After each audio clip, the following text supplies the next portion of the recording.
Hi everyone and welcome to Game of Crohn's. I'm here in Joshi and today what we're going to be discussing is sleep and sunlight.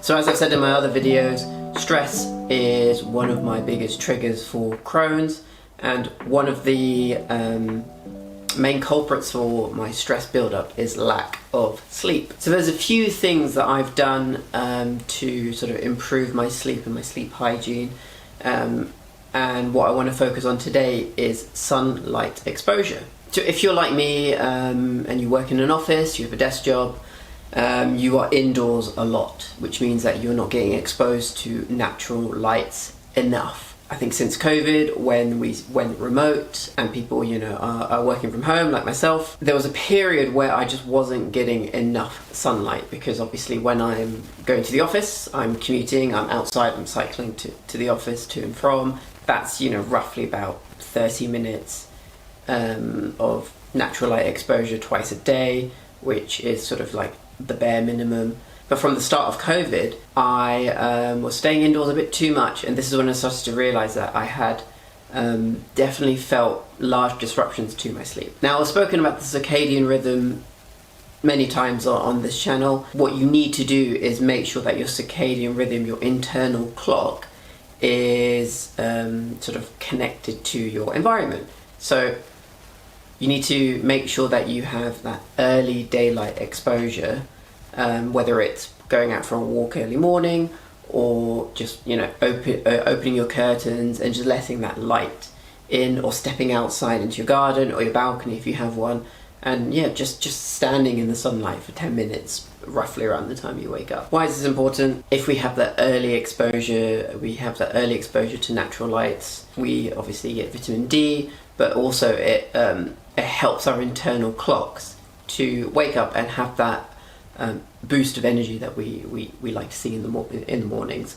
Also, what I've done and what is recommended through sort of sleep expert apps like Calm is making sure that in the evenings you have limited blue light exposure an hour or so before bed. So blue light is emitted through the sun.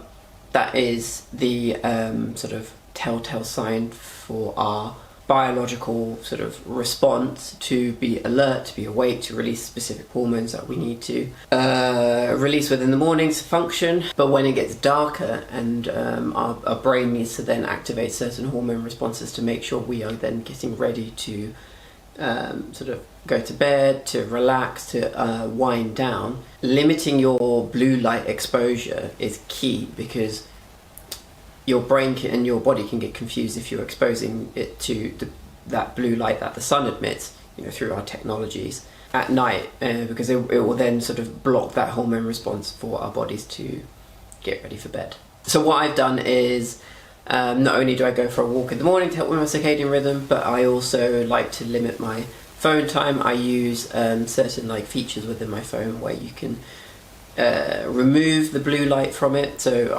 it's called nighttime mode, it might be called dark mode, but it just removes certain lights, so then you could have a red filter over your phone.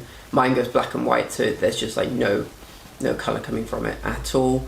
I put my phone on silent as well, and I try and limit, particularly when we're in bed, to not use my phone.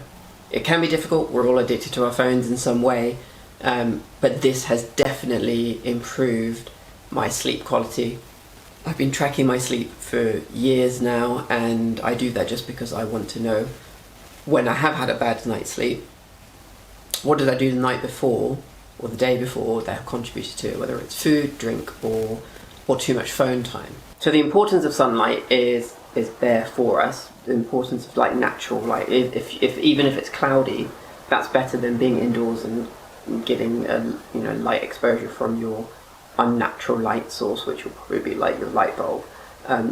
Go outside as much as you can in the mornings, during the day, get that vitamin D, get that exposure to natural sunlight, and then limit your blue light through your technologies in the evenings. That's it from me. Make sure you subscribe and see you soon.